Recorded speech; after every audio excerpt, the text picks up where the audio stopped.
Hello, I'm Bill Gates, Chairman of Microsoft. In this video, you're going to see the future. Who is Bill Gates? A software developer?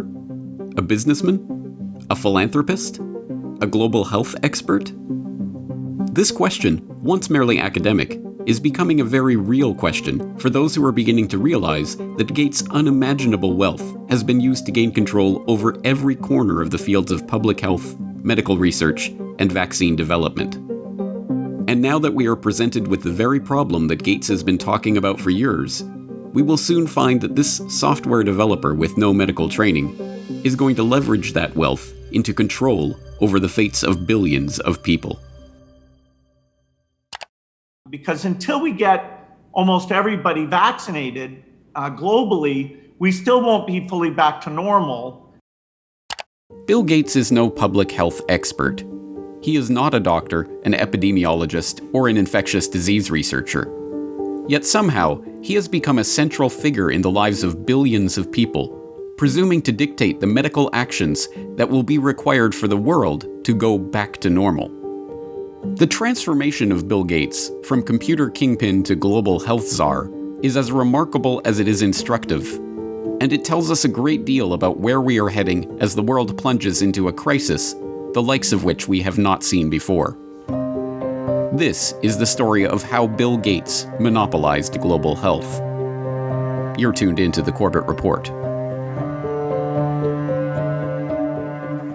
Until his reinvention as a philanthropist in the past decade, this is what many people thought of when they thought of Bill Gates. In the case of the United States versus Microsoft, the US Justice Department contended that the software giant had breached antitrust laws by competing unfairly against Netscape Communications in the internet browser market, effectively creating a monopoly. Bill's first concern was that the prosecution could potentially block the release of his company's latest operating system, Windows 98.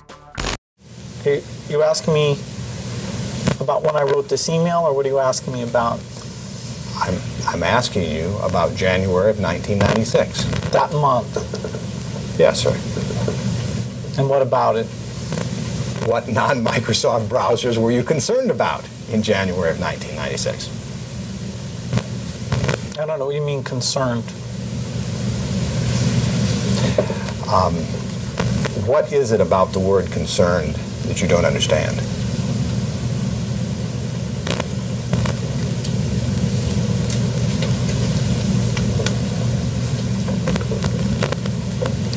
I'm not sure what you mean by it.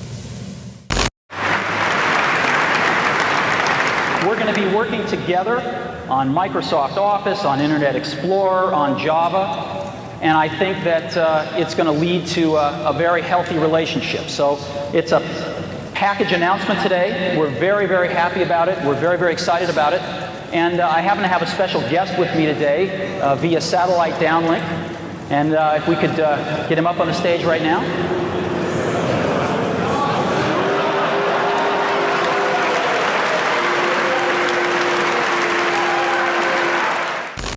Police and security guards in Belgium were caught flat-footed today by a cowardly sneak attack on one of the world's wealthiest men. The target was Microsoft chairman Bill Gates, arriving for a meeting with community leaders.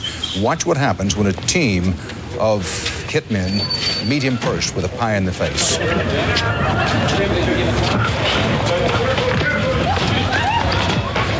Gates was momentarily and understandably shaken, but he was not injured.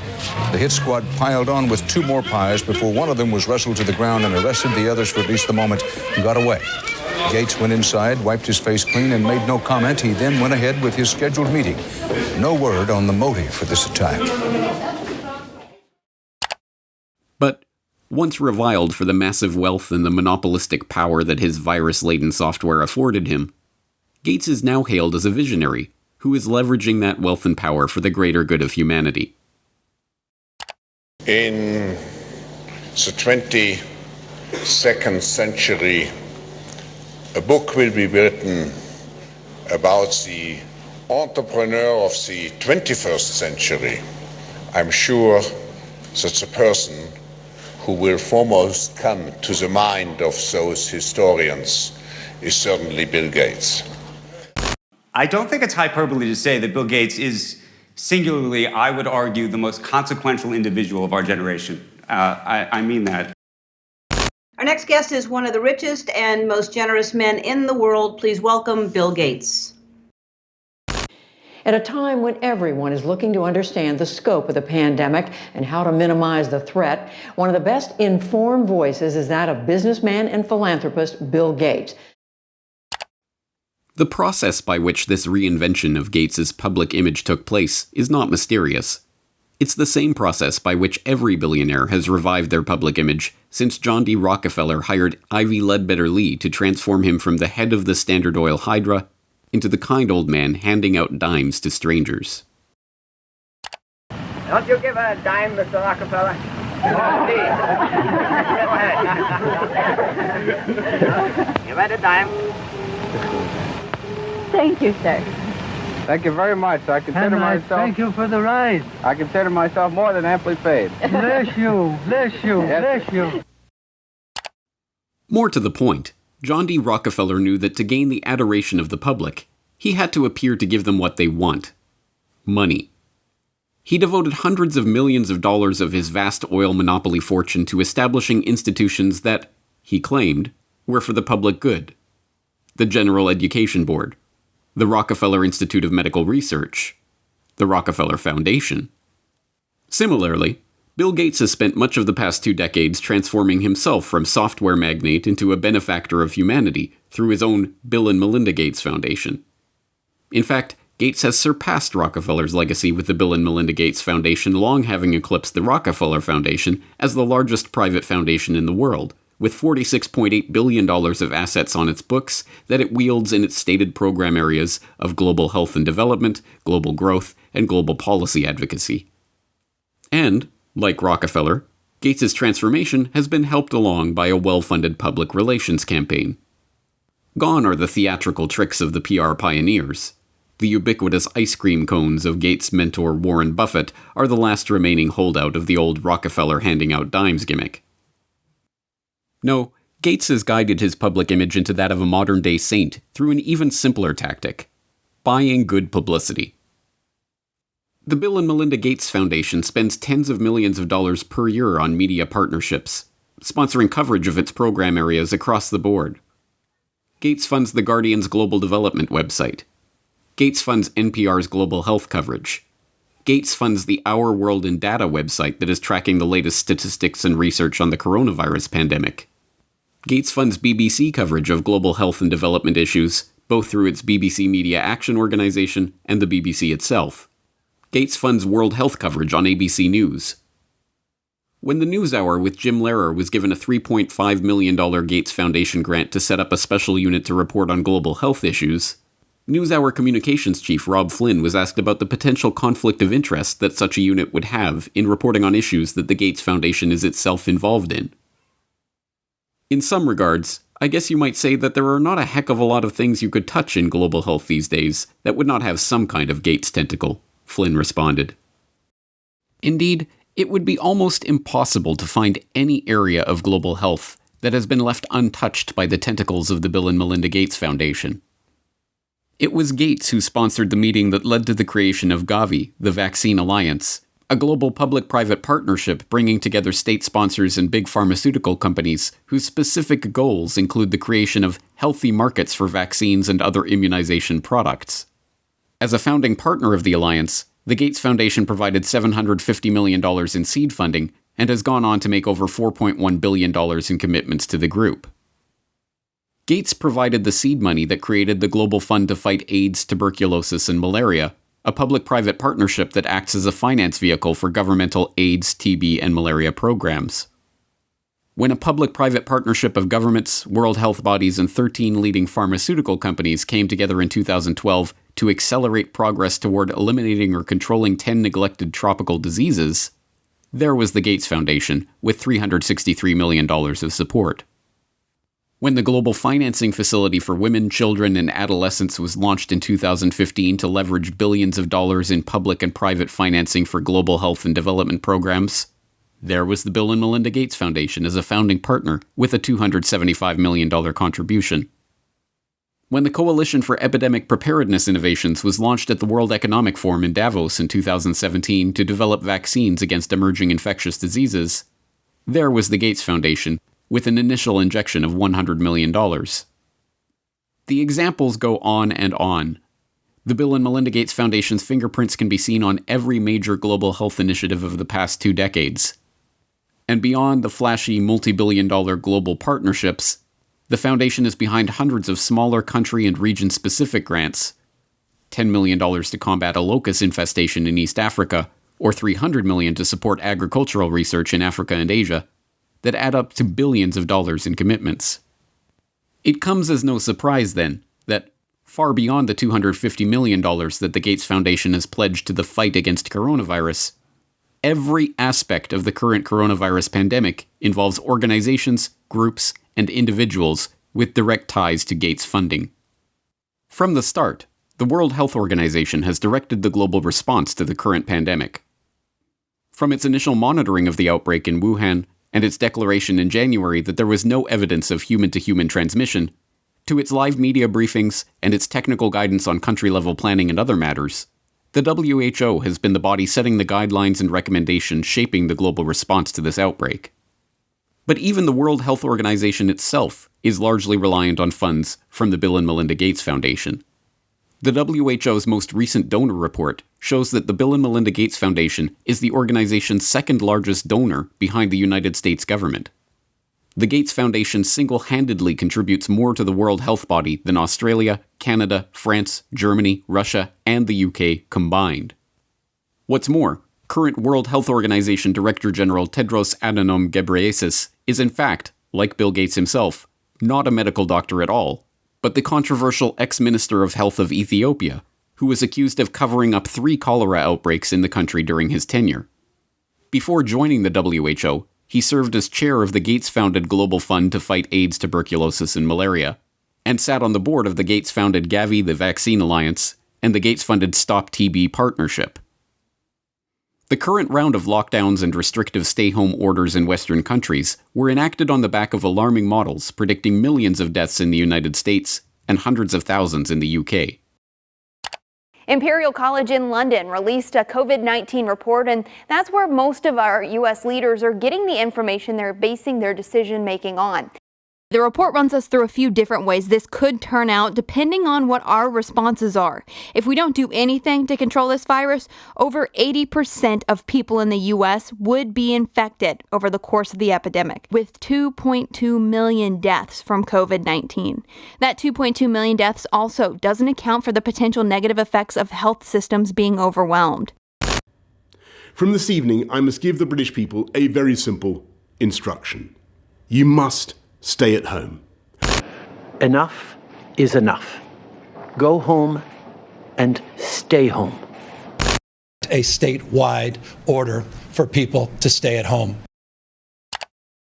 The work of 2 research groups was crucial in shaping the decisions of the UK and US governments to implement wide-ranging lockdowns, and, in turn, governments around the world. The first group, the Imperial College COVID-19 Research Team, issued a report on March 16th that predicted up to 500,000 deaths in the UK and 2.2 million deaths in the US unless strict government measures were put in place. The second group, the Institute for Health Metrics and Evaluation in Bill Gates' home state of Washington, helped provide data that corroborated the White House's initial estimates of the virus effects, estimates that have been repeatedly downgraded as the situation has progressed. Unsurprisingly, the Gates Foundation has injected substantial sums of money into both groups.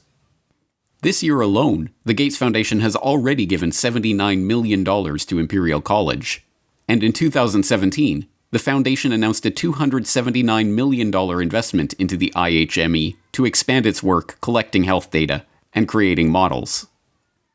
Anthony Fauci, meanwhile, has become the face of the US government's coronavirus response, echoing Bill Gates' assertion that the country will not get back to normal until a good vaccine can be found to ensure the public's safety. If you want to get to pre-coronavirus, that might not ever happen in the sense of the fact that the threat is there, but I believe with the therapies that will be coming online and with the fact that I feel confident that over a period of time we will get a good vaccine, that we will never have to get back to where we are right back now. Beyond just their frequent collaborations and cooperation in the past, Fauci has direct ties to Gates' projects and funding. In 2010, he was appointed to the Leadership Council of the Gates-founded Decade of Vaccines project to implement a global vaccine action plan, a project to which Gates committed $10 billion of funding. And in October of last year, just as the current pandemic was beginning, the Gates Foundation announced a $100 million contribution to the National Institute of Health to help, among other programs, Fauci's National Institute of Allergy and Infectious Diseases research into HIV. Also in October of last year, the Bill and Melinda Gates Foundation partnered with the World Economic Forum and the Johns Hopkins Center for Health Security to stage Event 201, a tabletop exercise gauging the economic and societal impact of a globally spreading coronavirus pandemic. It began in healthy-looking pigs, months, perhaps years ago. A new coronavirus. The mission of the Pandemic Emergency Board is to provide recommendations to deal with the major global challenges arising in response to an unfolding pandemic. The board is comprised of highly experienced leaders from business, public health, and civil society. We're at the start of what's looking like it will be a severe pandemic. And there are problems emerging that can only be solved by global business and governments working together. Governments need to be willing to do things that are out of their historical perspective, or for the most part, it's really a war footing that we need to be on. Given the incredible reach that the tentacles of the Bill and Melinda Gates Foundation have into every corner of the global health markets, it should not be surprising that the foundation has been intimately involved with every stage of the current pandemic crisis either. In effect, Gates has merely used the wealth from his domination of the software market to leverage himself into a similar position in the world of global health. The whole process has been cloaked in the mantle of selfless philanthropy, but the foundation is not structured as a charitable endeavor. Instead, it maintains a dual structure. The Bill and Melinda Gates Foundation distributes money to grantees, but a separate entity, the Bill and Melinda Gates Foundation Trust, manages the endowment assets. These two entities often have overlapping interests, and, as has been noted many times in the past, grants given by the foundation often directly benefit the value of the trust's assets. One of my favorite parts about my job at the Gates Foundation is that I get to travel to the developing world, and I do that quite regularly. My first trip in India, I was in a person's home where they had dirt floors, no running water, no electricity, and that's really what I see all over the world. So in short, I'm startled by all the things that they don't have. But I am surprised by one thing that they do have: Coca-Cola. Coke is everywhere. In fact, when I travel in the developing world, Coke feels ubiquitous. And so when I come back from these trips and I'm thinking about development and I'm flying home and I'm thinking, well, we're trying to deliver condoms to people or vaccinations, Coke's success kind of stops and makes you wonder, how is it that they can get Coke to these far-flung places? And if they can do that, why can't governments and NGOs do the same thing? And the charity of Microsoft founder Bill Gates and his wife Melinda is under criticism following the disclosure. It substantially increased its holdings in the agribusiness giant Monsanto to over $23 million. Critics say the investment in Monsanto contradicts the Bill and Melinda Gates Foundation's stated commitment to helping farmers and sustainable development in Africa. The study from the pressure group Global Justice Now paints a picture of the Gates Foundation partly as an expression of corporate America's desire to profit from Africa, and partly a damning critique of its effects. You could have a case where the initial research is done by a Gates-funded institution. The media reporting on how well that research is conducted is done. The media outlet is a Gates-funded outlet, and maybe a Gates-funded journalist from a media programme, and then the programme is implemented more widely by a Gates-funded NGO. I mean, there are some very insular circles here. Among the many criticisms, the idea that private finance can solve the problems of the developing world. Should poor farmers be trapped into debt by having to use chemicals or fertilizers underwritten by offshoots of the foundation? This is no mere theoretical conflict of interest. Gates is held up as a hero for donating $35.8 billion worth of his Microsoft stock to the foundation. But during the course of his decade of vaccines, Gates' net worth has actually doubled, from $54 billion to $103.1 billion. The Rockefeller story provides an instructive template for this vision of tycoon turned philanthropist. When Rockefeller faced a public backlash, he helped spearhead the creation of a system of private foundations that connected in with his business interests. Leveraging his unprecedented oil monopoly fortune into unprecedented control over wide swaths of public life, Rockefeller was able to kill two birds with one stone, molding society in his family's own interests, even as he became a beloved figure in the public imagination. Similarly, Bill Gates has leveraged his software empire into a global health, development, and education empire, steering the course of investment and research and ensuring healthy markets for vaccines and other immunization products.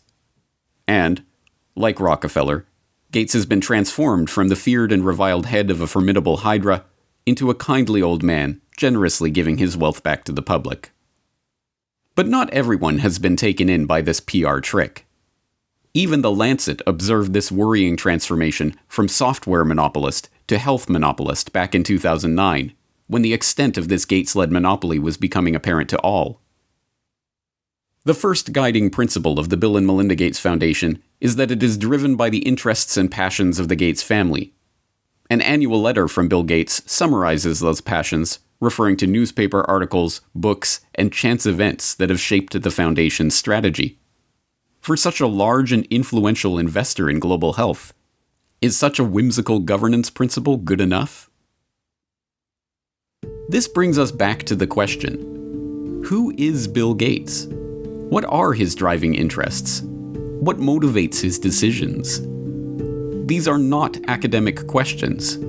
Gates' decisions have controlled the flows of billions of dollars, formed international partnerships pursuing wide-ranging agendas, ensured the creation of healthy markets for big pharma vaccine manufacturers. And now, as we are seeing, his decisions are shaping the entire global response to the coronavirus pandemic.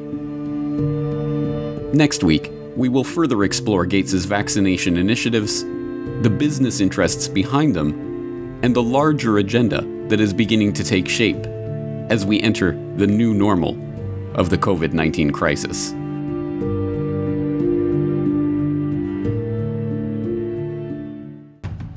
Next week on the Corbett Report. And then the final solution, which is a year to 2 years off, is the vaccine. The only thing that will really allow life as we once knew it to resume is a vaccine. This will be the new normal until a vaccine is developed. The truth is that this attempt to reorient the global health economy was part of a much bigger agenda. When we started developing coronavirus vaccines, we noticed in laboratory animals that they started to show some of the same immune pathology. Just to head off the conspiracy theorists, maybe we shouldn't call the vaccine the final solution. Maybe just the best solution. Okay? Bill Gates' plan to vaccinate the world.